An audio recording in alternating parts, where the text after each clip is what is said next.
What is going on, everybody? We are back with the Prediction Strike UFC preview. This week, we have a very fun card in Las Vegas, headlined by Josh Emmett and Lerone Murphy. Sorry we missed last week. I was in sunny St. Kitts and Nevis enjoying some vacation time, but we are back indefinitely and ready to give you guys all of the best investments on Prediction Strike this week and going forward. So let's dive into it.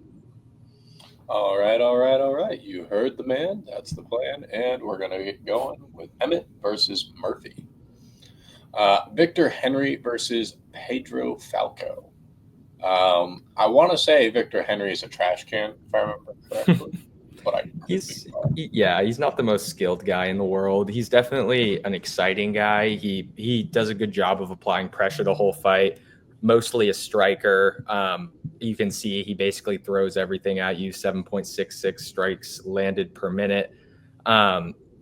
He actually had some solid takedowns in his submission loss to Jourdain.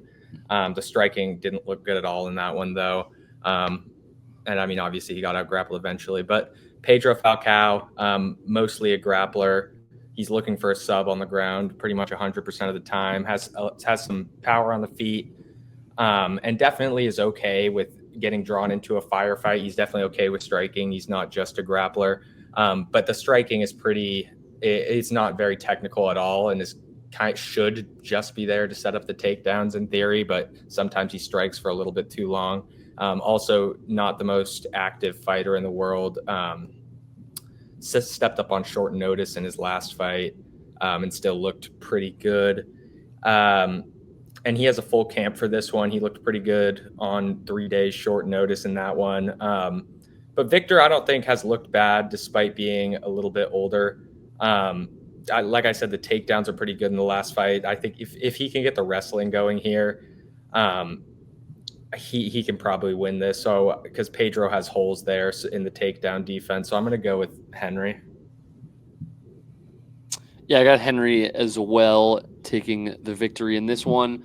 I think his defensive capabilities are just good enough, and he's crafty on his feet, can get some points in there, and I think he probably gets this one by a unanimous decision if I had to pick. I expect it to be pretty dominant, but I don't know if he's exactly going to be able to get to the finish there. Mm-hmm. Oh, you boys already know what I'm coming in hot with. I'm going with Pedro Falcao by submission, baby. I'm looking at this. The reason why I am a little bit interested is Victor Hugo went to the decision against Farid Basharat. I think we like Basharat in theory. So we will see exactly how this goes. I'm taking the dog here. Let's roll on to the next one. Loma Lukbunmi versus Istela Nunes. How should this fight go? For some reason, I feel like Loma is going to absolutely cook here. I don't know why. Yeah, I think, can someone pull up the odds on this fight elsewhere? Oh, yeah. Just posted as far as I can see. This is the one fight that I'm not seeing any odds posted for. I have minus 900 on ESPN for what it's worth. Really? There's no way. Dude, ESPN is tripping again, but I think she is a big favorite. Minus 900, it would be hard to believe, though. But I do think she dominates here. Pretty surefire thing, in my opinion. She is tiny at 5'1", but Estella is not the biggest either. She's only 3 inches taller. I don't think that's really going to be a problem for her here. She's a really good Muay Thai striker. She's also incorporated the wrestling into her game, and she keeps improving there. She out-wrestled Sam Hughes, most notably and recently, who is really tough, bigger than her. So the size, I don't really imagine being a big problem against Estella, who also has 4 losses in a row. This is probably going to be her last fight in the UFC. The promotion's probably just looking to get her out of there. I mean, Loma keeps evolving. I think she's a good prospect. I mean, she's definitely more than just a striker now, so I think she wins this pretty handily. She is a minus 700 favorite on the Hard Rock. So sheesh. Never mind. I would just lock in regardless of what the odds end up actually being, the value's going to be better on here by some margin. And I do feel like in the women's game, there's less variables in terms of like knockout power and an underdog being able to get a victory. So I think it should be pretty dominant. probably unanimous decision, going over 2.5 rounds, that kind of thing. Yeah, part of me wants to go for a finish here just because it does look like they want to set up Loma for a finish here based off what we're seeing with Nunez' kind of resume. But I feel like the smart decision is to go with decision, right? So I think we're going to go Yeah. submission. I think you're still okay. You guys hear me? Yeah. Cool. My cord just fell out right there. Classic. But yes, decision is a smart move with Grant. I think Jackson's doing. I'm going to go submission. Yeah, I think the decision's probably the right move. I mean, we'll see what kind of I think PredictionStrike's just the right move. What is it going to be, like minus 250 for a Loma decision? Yeah, this is just ridiculous. On to the next one: Rice McKee versus Daniel Frunza. All right. Yeah, that's someone here. Yeah, walk us through this. Reese McKee, Skeletor is his nickname. It's because he's such a long guy at 6'2" with a 78-inch reach. He's kind of had a rough go at it in the UFC. He actually made his debut against Khamzat Chimaev. Obviously got smoked in that one. And has just kind of not been able to really get it done since then. But I think he is like a good fighter generally. He uses the range well. He's an accurate striker, does have some power because of that reach. He can put a lot behind it, and definitely does a good job of like knowing how long he is. He'll piece you up at range, and then move in only when he does see an opening. Not the best grappler, which is kind of disappointing considering that could be a big advantage for him, considering his length. But his most recent fight against Sheedy, he was holding him against the cage for some time.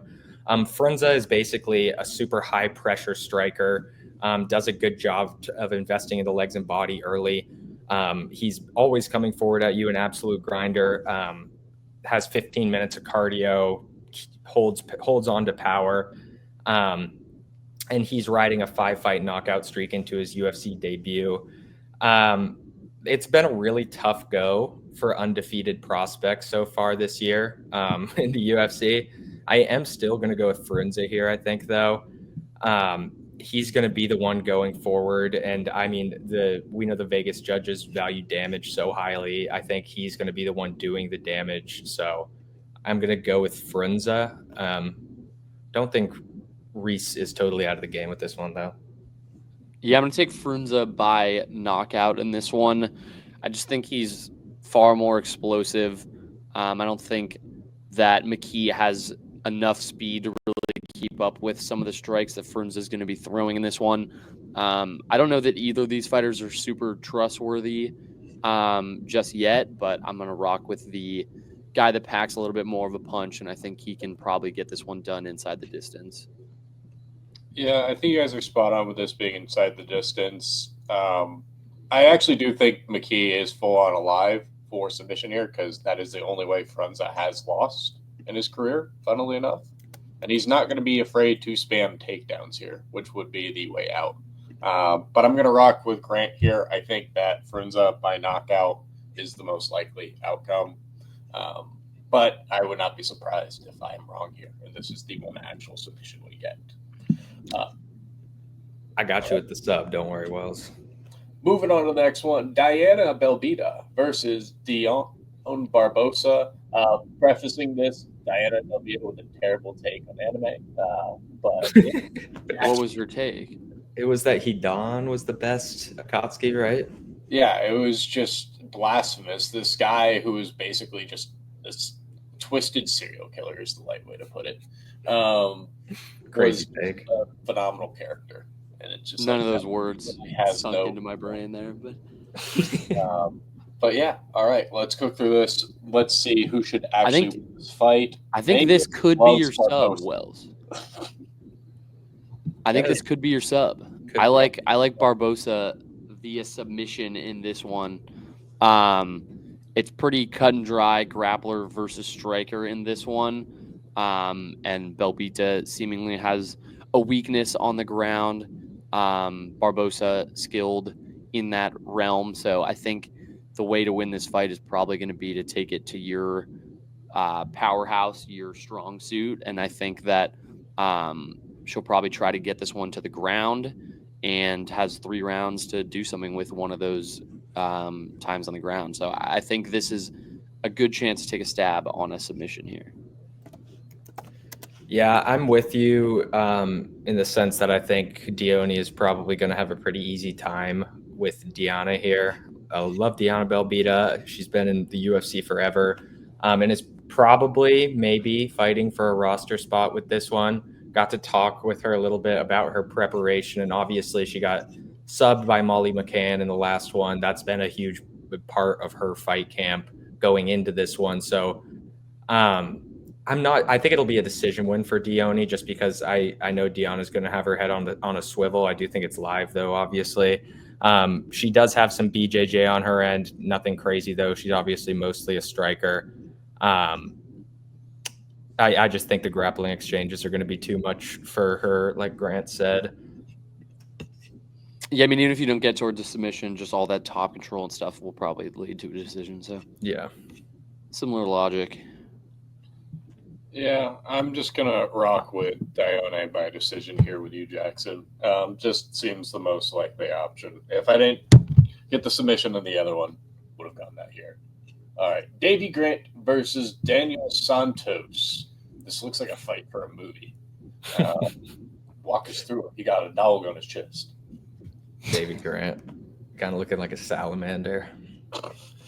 But yeah, Davy Grant is definitely a vet. He's a gamer, very tough guy, been around for a minute. Good striker, high volume at 5.25 landed a minute.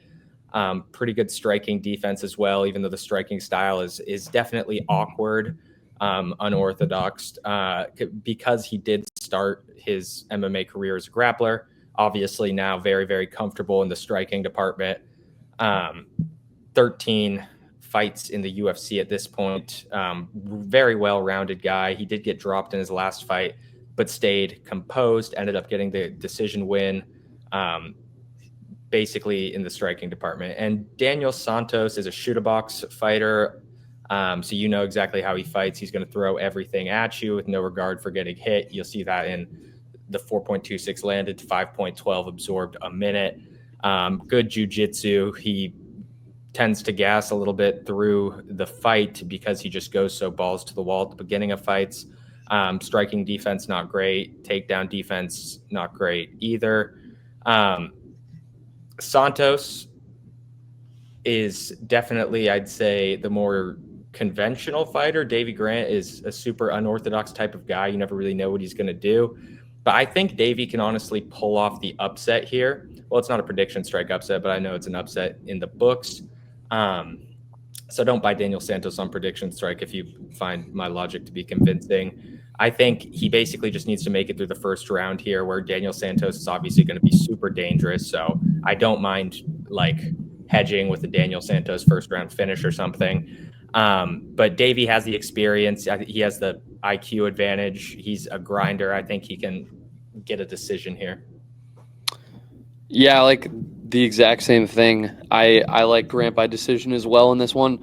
I think he is knowledgeable enough, has good enough fight IQ to kind of keep his distance early on and start methodically with just leg kicks and some early jabs and things like that, just to kind of get into the fight, and will be cautious of the vast arsenal of strikes that could be coming in from Daniel Santos. So I think if he just keeps it at a distance early, racks up some points, he should be able to cruise to a decision in the later round. We don't have enough faith in our man Davy Grant, do we? Give me Davy Grant by knockout. Let's go. I can see it. The next one here. Oda Osborne versus Luis Gurele. Really? What should we be expecting from this fight outside of potentially more tattoos? Luis, I'd say, is a pretty well-rounded guy. Definitely good movement on the feet. Bounces around, very aggressive, powerful. Definitely 15 minutes of cardio. On the ground, he's mostly ground and pound. Not the most technical takedowns ever, but he's super strong, and that's pretty much how he gets you to the ground. Pretty slippery if he gets taken down. Not the best takedown defense in the world, though. Hasn't really fought anybody of note. And this is obviously a big step up in competition for him, even though Odie has been struggling recently. He's a left-handed fighter, does a good job of pacing the fight, keeps you at the end of his jab. 5 wins in the UFC overall, just has had a rough go at it, like I said. Basically, the takedowns haven't been working at all. And he did almost finish his opponent early in his last fight. He could have won it, just fizzled out kind of. Grappling was just what looked the worst in that fight. I think I'm just going to go with Garula here. I'm not confident in Odie Osborne anymore. I think if we saw Odie back before this skid, he could not easily, but I would probably pick him. But it just tends to do something to fighters when you go through such a bad streak of games. And I think Garula could actually be good. So probably staying away from this one. But if I had to pick, I'm going with Luis by knockout. I am as well. I'm usually a little hesitant to back the DWCS guys in their first fights. As you mentioned earlier, it feels like a situation where a lot of prospects have been losing their zeros as of late. But I just don't think Osborne is really a UFC caliber fighter. And if this is a better opponent, I think you could fade Luis a little bit more. But I'm just not the biggest Osborne fan, and I don't think that this is a big enough test to really put too much thought into it. Yeah, I'm going to go with Garula by decision. I'm not confident either one of them is really super quality, but we will find out this weekend. On to the next one. Torres Finney versus Robert Valentine. So Lego Brick versus Simples, potential Jinchuriki. Torres Finney's the dude that had to win 2 different DWCS fights, right? 3 different. To get his contract this year. But this year he fought twice, right? Oh, yeah. Yeah, Torres, the Punisher Finney. She's pretty famous in the MMA community at this point because of that Contender Series Triple Crown.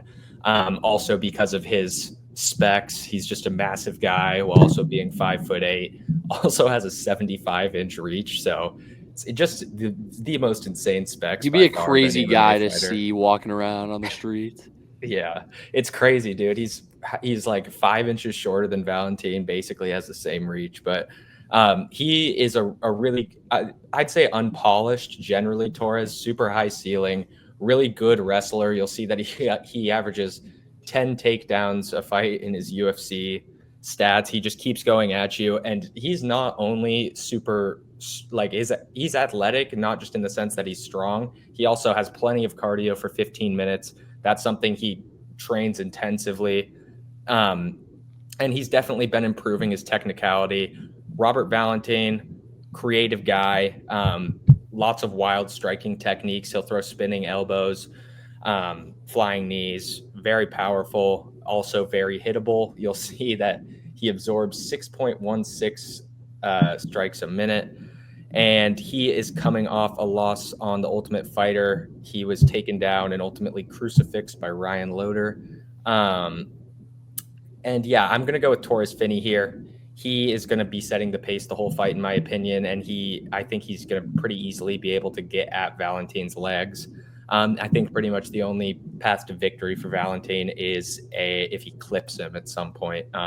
And I'm not convinced it's going to be very easy for him to do that with the way that Torres Finney is built. So odds, I think, could be a little bit closer based on what I looked at them last. I think you're getting way better prices on PredictionStrike. So I think it's a really good PS investment. I will say I'm not quite as sold on the cardio of Torres Finney as you are. It's going to need to be pretty developed and good if he wants to win this fight. Or maybe not if he gets this one done early. I might take a lean on Finney to knock out Valentine in the first round of this one. Just come fast out of the gates. the wrestling, obviously, he can hang for 3 rounds and fight towards a decision 2 as long as the cardio holds up. But I think if he comes out fast, I mean, he obviously has explosive hands. He's not the best striker, but when he hits hard. And I think just his ability to kind of ground and pound with his power combined with his wrestling just feels like a chance to take a stab at something here. But I think he wins the fight regardless. Yeah, give me Finney by decision. Not going to overthink it. He's going to be able to get the takedowns in theory and can just lay on him. Yeah. All right. Brad Tavares versus Gerald Meerschaert. I want to say Jackson is the Meerschaert whisperer, if I remember correctly. Yeah, we got that third round sub called 2 fights ago. Yeah, in GM3s, fighter I absolutely love. He's always live for a sneaky sub. He's a grinder too. He's never out of a fight just because he doesn't quit, even if it's not going his way. And yeah, he's going up against Brad Tavares here, who is more of a striker, obviously a vet in the UFC, has fought pretty much everybody at 185. Really good takedown defense at 80%, which is going to prove tough for GM3 to manage. But in the striking department, you'll look through his record and see a ton of decisions recently. He's not dangerous anymore, but still very durable defensively, well-rounded guy, probably older than 37 in fight years, and definitely starting to decline. Last fight was a decision loss to Junyoung Park.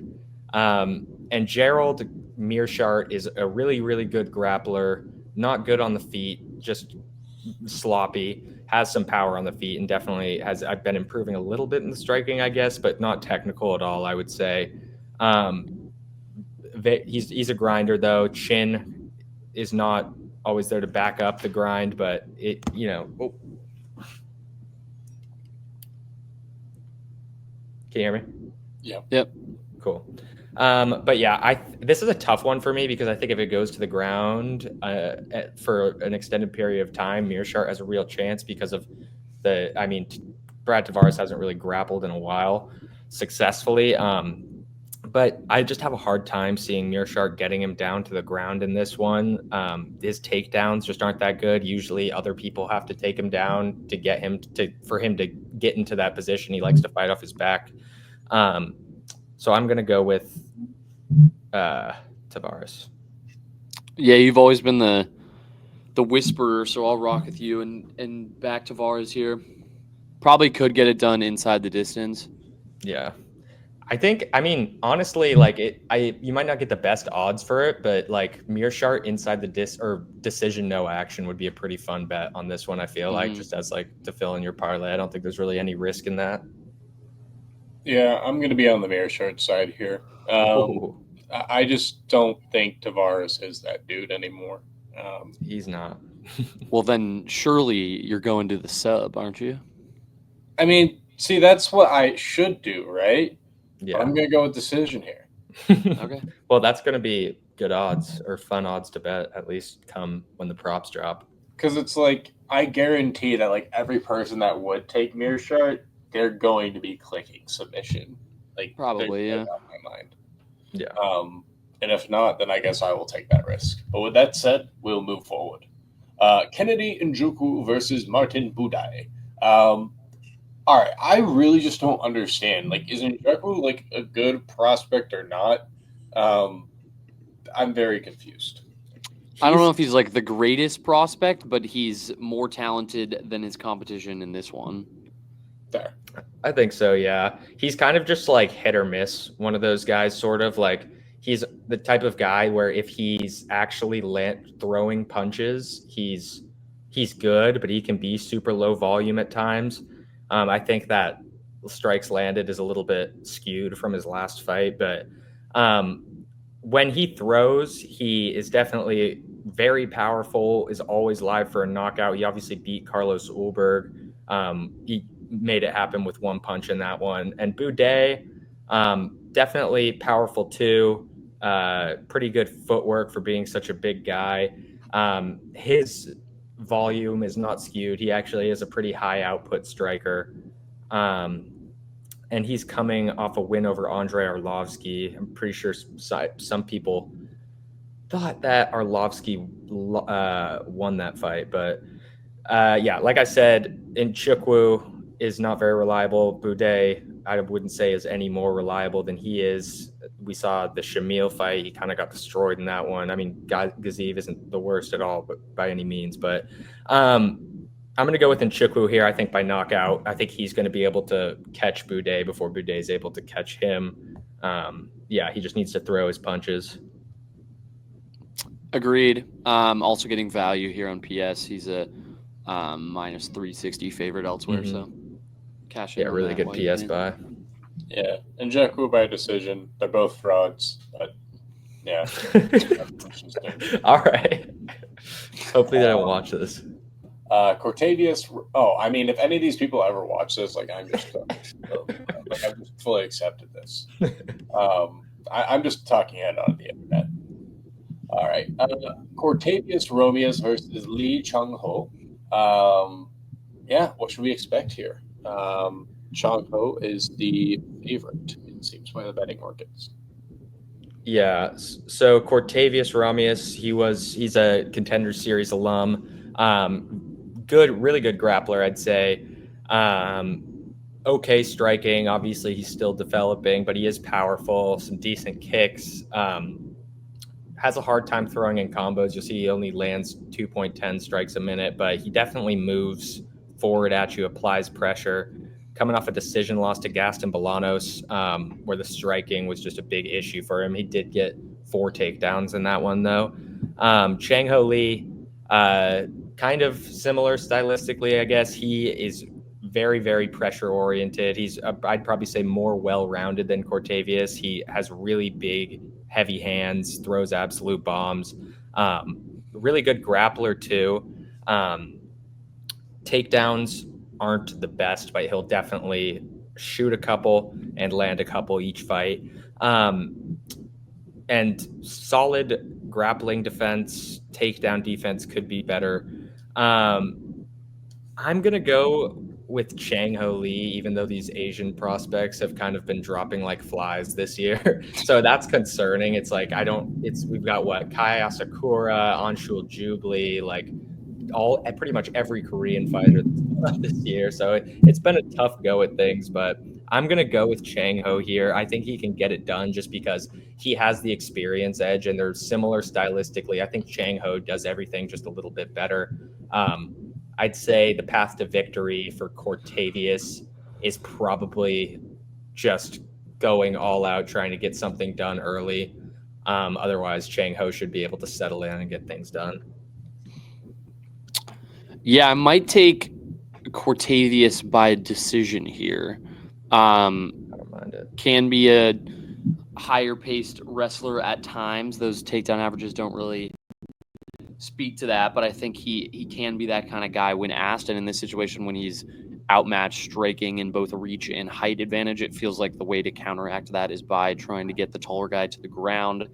It's usually easier to get the taller fighter to the ground just by shooting legs and stuff like that. So just to get a little bit different here, I feel like we've lined up a lot throughout this one. I'm going to take a stab on Romious by decision. Nice. No one wants to believe in the boy Chung-Ho, so I'm here to believe in the boy Chung-Ho Lee. But we're not going to go with some sort of knockout or submission. We're just going to go by decision. Try to be wise. Another thing, Wells, Chang-Ho calls himself Korean Khabib, or he says he's going to be the Korean Khabib. Then I feel like I have to go with submission then. Well, Khabib's more of a decision guy. I guess, yeah. Yeah. But, I don't know. I just think of the brother, don't tap. Yeah. I don't know. I guess we'll go with decision there. That's what the wisest decision is. Who knows? Maybe he'll give us an actual fun prospect to root for out of Asia. Yeah. Well, besides Dr. Sleep, that's still one of the coldest nicknames of all time. Pat Sabatini versus Joanderson Brito. Yeah, what should we be expecting here? Yeah. This is kind of a clash of styles here. Brito, for the most part, is going to want to keep this one standing. Pat Sabatini is going to want to get this one to the ground, you'll notice that Pat averages 3.97 takedowns a fight. He pretty much doesn't entertain the striking at all. He's not technical he's not dangerous at all in the striking, really. It's more just like plotting. But he's a really good grappler, really good wrestler. Definitely a bit chinny at this point in his career, definitely low volume on the feet, but like I said, he doesn't entertain it. Brito, on the other side of things, athletic guy, high pressure, wide array of submissions, not a ton of technical striking. He kind of just bombs away. Definitely gets hit as well. Pretty much even striking differential. And I mean, the simple 1-2 here, I think, is that Joe Anderson has a bunch of power and Sabatini has kind of a shaky chin.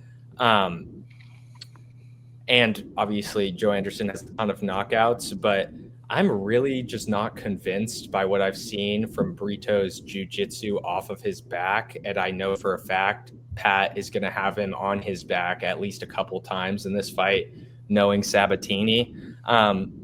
So I think, he's such a gamer. He's an absolute dog. Joe Anderson is very live to clip him, but I'm going to take a swing and go with Pat Sabatini by sub. Yeah, I think inside the distances feels like a guarantee in this fight. I'm not sure what the odds are posted for that, but I assume they'll probably represent the way we're thinking. I'm going to rock with Brito by KO, though, in this one. I think it'll either be a Sabatini sub or a Brito KO. Super explosive, a lot of forward pressure, not afraid to kind of put his head in harm's way in order to get to his spots, in order to land some of those explosive strikes. So I'm going to rock with Brito in this one by finish. I'm just going to go with Brito by decision. I think they're both just not super quality, it sounds like. And the popular thing would be to go inside the distance, so I'll be contrarian. All right, Josh Emmett versus Lerone Murphy.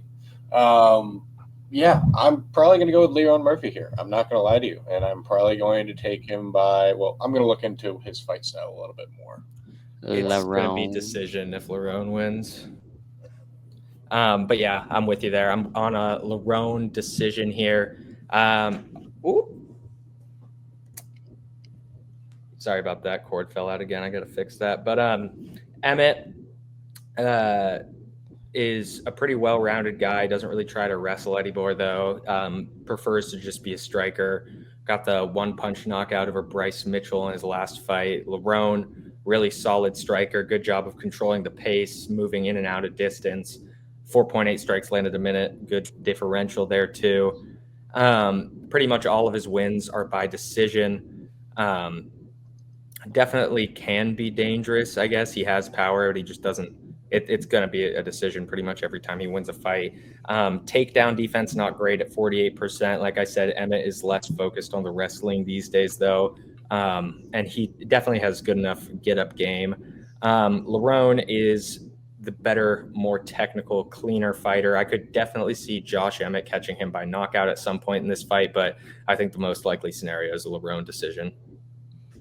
Yeah, unbelievable value. Probably the best value of the card. Definitely the best value of the card, I think. Yeah. Just compared to consensus, I think Murphy by decision feels like a great shout.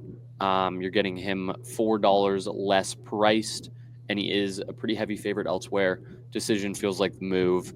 And I think this is the first kind of big name win for Lerone Murphy to kind of start pushing towards the higher names up in this division. So be a good one to kind of start the climb. Yes, sir. Let's go with Lerone Murphy by. It's not going to be decision. Let's first round KO. Yeah, let's go. All right. Godspeed, brother. Yeah. I saw someone told me that Pat Sabatini submission line was at plus 2,500 yesterday, and I tried to get Wells to go. Oh, can you guys hear me? Unfortunately, Unfortunately, Hard Rock does not have that line. I wish Yeah.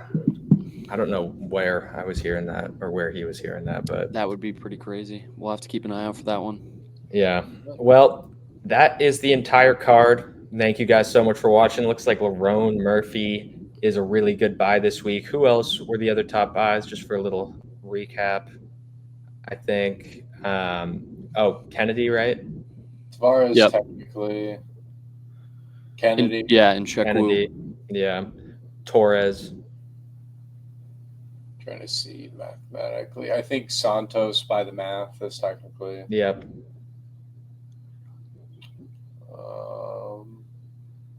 Loma, if you want to put money on Loma this week, you might as well do it on PredictionStrike. Like, you don't want to bet on a minus 700 favorite.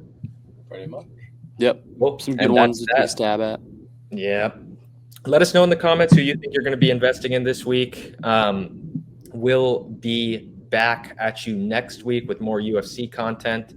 Make sure to join our Discord, PredictionStrike Army. Check out our other social pages, our other videos on the YouTube. We'll probably be coming at you with some more NBA-focused content here in the near future. So, yeah.